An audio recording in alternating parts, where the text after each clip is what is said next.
Hello everyone, welcome to our heat transfer के unit 2 के lecture number 9 के लिए। मेरा नाम है असिस्टेंट प्रोफेसर नरेश कोरी और आप देख रहे हैं मेरा यूट्यूब चैनल थर्मल इंजीनियरिंग का लेक्चर सीरीज। तो चलिए शुरू करते हैं हमारे नेक्स्ट लेक्चर की तरफ। हमारा नेक्स्ट लेक्चर है फिन के 3 केसेस। फिन की थियरी पढ़ने के बाद the efficiency of fin, effectiveness of fin और the relationship between efficiency and effectiveness of fin. Fin का बेसिक मीनिंग क्या था, फिन क्या होता है, फिन के क्या केसेस होते हैं, क्या शेप होता है, हीट ट्रांसफर थ्रू फिन किस तरह से किया जाता है, ये सारी चीज़ों के बारे में हम लोगों ने पढ़ लिया है। अभी फिन की एफिशिएंसी कितनी हो सकती है या फिन किस तरह से हम लोगों को एफिशिएंट और इफेक्टिव बनाना चाहिए, उसके बारे में हम पढ़ेंगे। तो सबसे पहले एफिशिएंसी के बारे में देखिए। बेसिकली एफिशिएंसी का मीनिंग क्या होता है, हम लोग एफिशिएंसी का मीनिंग ये समझते हैं कि 100% इनपुट के सामने कितना आउटपुट हम लोगों को मिलने वाला है। That what exactly we are considering into the meaning for our efficiency। कि अगर आप लोगों ने 100% फ्यूल, मान लो कि हम हमारे बाइक्स के इंजन की बात करें, हमारे टू व्हीलर के फ्यूल, पेट्रोल वाले फ्यूल गाड़ी की बात करें कि 1 लीटर फ्यूल के अंदर हमारी गाड़ी, हमारी बाइक कितना चल रही है, कितना एफिशिएंसी के साथ हम लोगों को आउटपुट दे रही है, जिसको हम लोग दूसरी भाषा में बोलते हैं माइलेज।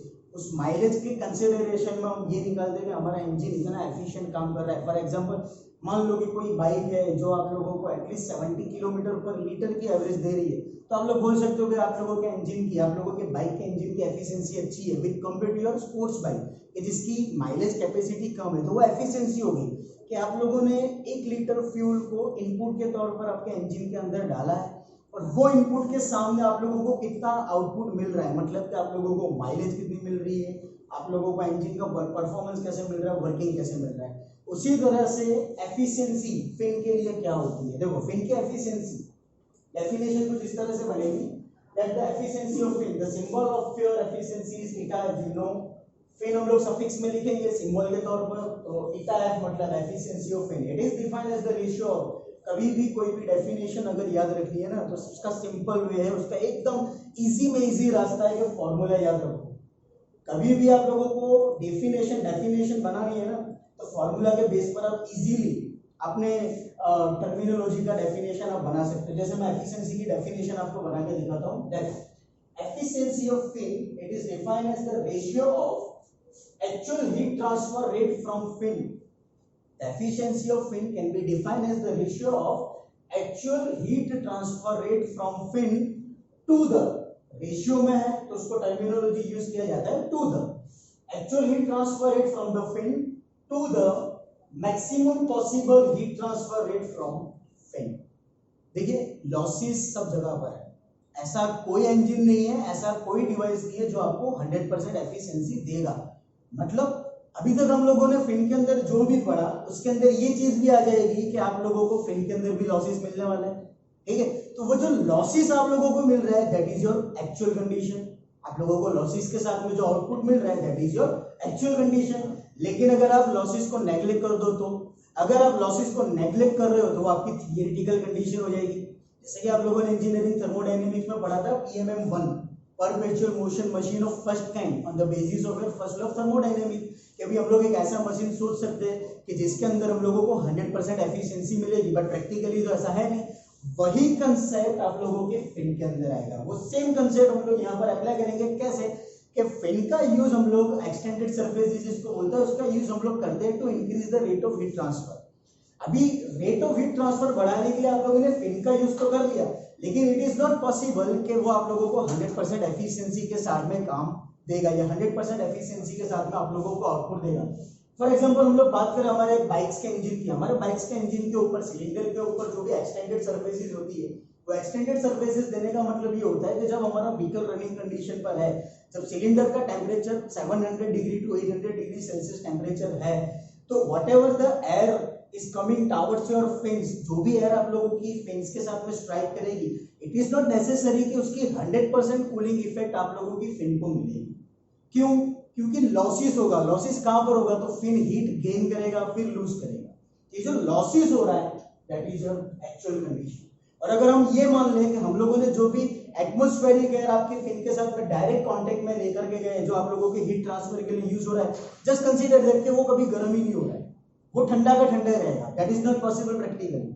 अगर वो कूलिंग इफेक्ट के साथ में रह रहा है, इसका मतलब ये हुआ कि आप लोगों को मैक्सिमम पॉसिबल हीट ट्रांसफर दे रहा है। तो ये कंडीशन आप लोगों के लिए हाइपोथेटिकल कंडीशन हो गई, ये कंडीशन हमारे लिए प्रैक्टिकल कंडीशन हो गई। तो एफिशिएंसी एक्चुअली यही है कि प्रैक्टिकल और हाइपोथेटिकल कंडीशन के बीच का रिलेशनशिप। डेफिनेशन फिर से बताता हूँ, efficiency of fin is defined as the ratio of, मैंने पहले बोला रेशियो, डिनोमिनेटर न्यूमरेटर का रिलेशनशिप आ रहा है, तो always say the word ratio. It is the ratio of actual heat transfer rate from fin to the maximum possible heat transfer rate from fin. कितना fin heat transfer कर सकता था, लेकिन कितना वो कर रहा है। फिर वही एग्जांपल हमारे बाइक्स के फिन के लिए, मान लो कि इसकी कैपेसिटी 30 किलो जूल के आसपास की है, लेकिन ये हीट ट्रांसफर की वजह से वो रिड्यूस हो जाएगा, 30 का 25 होगा, 22 होगा या 20 होगा। तो जो रिडक्शन मिल रहा है that is the actual condition, और जो पॉसिबिलिटी थी that was the maximum condition. अगर ये एफिशिएंसी को आप लोगों को यूज करना है तो आप लोग हमारे तीनों केस के लिए यूज कर सकते हैं। Infinitely long, insulated at the tip and losing heat at the tip. तो इंसुलेटेड एट द टिप के लिए हम लोग यूज करते हैं एफिशिएंसी का फॉर्मूला। तो ये हमारे लिए एफिशिएंसी हो जाएगी actual heat transfer rate from the fin. Actual rate heat transfer rate कितना था for insulated at the tip, under root of hp KS into T0 minus TA into 10 hyperbolic ml divided by maximum condition. Maximum condition क्या होती है? Maximum condition हो जाएगी convective heat transfer coefficient. यहां पर ध्यान देना, you have to consider over here convective heat transfer coefficient on the basis of the Newton's law of cooling। क्यों? क्योंकि फिन कभी भी conduction process, maximum possible heat transfer के लिए आपको कन्वेक्शन प्रोसेस ही ध्यान में रखना है। क्यों? क्योंकि फिन का कांटेक्ट आपके या तो एटमॉस्फेरिक एयर के साथ में होगा, या तो आपके ठंडे पानी के साथ, मतलब कि कूल वाटर के साथ में होगा, या किसी और सब्सटेंस के साथ में होगा। मतलब maximum possible heat transfer it's always in the form of, और the mode of heat transfer will be in a convection process. तो ये convection process Newton's law of cooling आप लोग पढ़ चुके हो, मैंने आप लोगों को बता दिया था। ये उसी का फॉर्मूला है, H A एरिया का मतलब पेरीमीटर इनटू लेंथ और टेंपरेचर डिफरेंस। मैक्सिमम पॉसिबल हमारे लिए ये होगा। फॉर्मूला का सिंपलीफिकेशन करो, this T0 minus TA will be cancel out, ठीक है। 10 hyperbolic ml will be as it is, H and P, under root of H under root of P will be cancel out। यहाँ पर बचेगा root KCS। ये numerator में, इसको denominator के भी डिनोमिनेटर में ले आओ। यहाँ पर हो जाएगा आपके पास में, यहाँ पर हो जाएगा root HP root KCS multiply by L। Under root of HP KCS is known as the M। तो एफिशिएंसी का formula insulated at tip point के लिए बनेगा 10 hyperbolic ml divided by ml। जिस तरह से एफिशिएंसी फाइंड आउट की, बिल्कुल उसी तरह से हम लोग इफेक्टिवनेस फाइंड आउट करेंगे। जैसे एफिशिएंसी की डेफिनेशन बनाई, वैसे ही हम लोग इफेक्टिवनेस की डेफिनेशन बनाएंगे। इट इज सबसे पहले symbol epsilon F। Epsilon is the symbol for the effectiveness, और सफिक्स में आएगा small f, effectiveness for the fin. Definition बनेगी it is the ratio of heat transfer with fin to the heat transfer without fin. फिर से आपके IC engine का example लो, आप लोगों को ये कंसीडर करना है, लेट्स से दैट अगर आप लोगों के सिलेंडर के ऊपर फिन नहीं है तो हीट ट्रांसफर रेट क्या होगा, और आप लोगों के सिलेंडर के ऊपर फिन्स है, एक्सटेंडेड सरफेस है, तो हीट ट्रांसफर रेट क्या होगा। फॉर्मूला अप्लाई करते हैं, इनफाइनाइटली लॉन्ग फिन के लिए effectiveness of fin, infinitely long fin है, ये आप लोगों के लिए हीट ट्रांसफर विद फिन का under root of hp KCS into T0 minus TA divided by heat transfer without fin. फिर से आप लोगों का सिलेंडर एटमॉस्फेरिक एयर के कांटेक्ट में है, एटमॉस्फेरिक एयर के कांटेक्ट में है, मतलब कि फिर कन्वेक्शन प्रोसेस होगी। कन्वेक्शन प्रोसेस अगर हो रही है तो ये सीधा फॉर्मूला हम लोग अप्लाई करेंगे, root H will be cancel out, root AC will be cancel out, बचा गया यहाँ पर under root of H into AC upon में under root of P into K। तो ये T0 minus TA will be cancel out. तो effectiveness का formula for infinitely long fin हो जाएगा हमारे लिए under root of PK upon HAC। Practically ये वैल्यू डिफाइन की गई है कि अगर इफेक्टिवनेस हम लोगों को बेटर चाहिए तो ये वैल्यू हमारे पास में एक से ज्यादा होनी चाहिए, और whatever the fin steel we are using in different cases या हमारे डिफरेंट एपरेटिस में हम लोग जो भी यूज करते हैं, जनरली इफेक्टिवनेस की वैल्यू 5 से ज्यादा होती है, तो वो हम लोगों को maximum already maximum heat transfer rate दे रहा है। इफेक्टिवनेस के लिए वैल्यू बनेगी ग्रेटर देन 1 जो रिक्वायर्ड है, और फार्मूला हमारे लिए बनेगा under root of PK upon HAC। Infinitely long fin मैंने यहाँ केस लिया, इंसुलेटेड एट द टिप ये केस मैंने यहाँ पर लिया।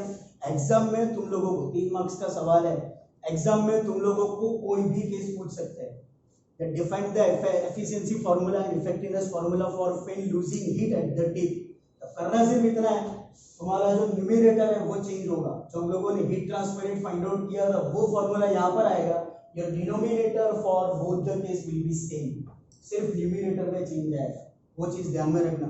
जो केस दिया है उसी केस के बेस पर आप लोगों को आपका न्यूमरेटर रखना है, डिनोमिनेटर को। जिस तरह से एफिशिएंसी मिली, इफेक्टिवनेस मिली, लास्ट वन उसका रिलेशनशिप। फिन यहाँ पर हम लोग केस ले लेते हैं for fin insulated at the tip. Effectiveness, let's say that effectiveness आपके लिए ये रही। एफिशिएंसी यहाँ पर है प्रैक्टिकल कंडीशन, मतलब कि एफिशिएंसी में था heat transfer rate from fin और heat transfer rate maximum possible condition, वो यहाँ पर आ गया था। दोनों फॉर्मूला रखे, सिंप्लीफिकेशन करते हैं। Root HP KCS will be cancel out, P0 minus PA from all sides will be cancel out, tan hyperbolic ml will be cancel out। ये न्यूमरेटर की डिनोमिनेटर में नीचे आ जाएगा, ये डिनोमिनेटर की भी डिनोमिनेटर में इट विल गो अपसाइड। तो सिंप्लीफिकेशन करने पर आपको मिलेगा एफिशिएंसी को हम लोग क्रॉस मल्टीप्लिकेशन कर देंगे। Effectiveness is equal to efficiency into PL upon PC। P perimeter of your fin, L length of your fin, AC cross sectional area. यहाँ पर कट नहीं करना, यहाँ पर कट मत करना, क्योंकि ये क्रॉस सेक्शनल एरिया है और ये आपका सरफेस एरिया है, बराबर। और हीट ट्रांसफर रेट हम लोगों को यहाँ पर डिफरेंट केस के लिए लेकर के चलना है। आप लोगों ने fin losing heat at the tip में ACS और AS को उड़ा दिया था, कैंसिल कर दिया था, वो केस डिफरेंट था। वो केस में इस तरह से था कि आप लोगों को एंड पॉइंट पर फिन को हीट लॉस्ट दिखा देना है, यहाँ पर हीट लॉस कंसीडर नहीं कर रहा है। ये याद रखना, ये सरफेस एरिया है, इसको ACS के साथ में कैंसिल आउट मत करना। ये भी हमारी इफेक्टिवनेस, एफिशिएंसी और उसके रिलेशन की थियरी। GDU में सवाल आता है, 3 मार्क्स का सवाल है। अगर थियरी नहीं आ रही है तो इसके बेस पर 4 मार्क्स में एग्जाम्पल 110% होगा। आई होप कि आपको समझ में आया होगा। अगर कोई क्वेश्चन है तो आप मुझसे पूछ सकते हैं। Thank you so much.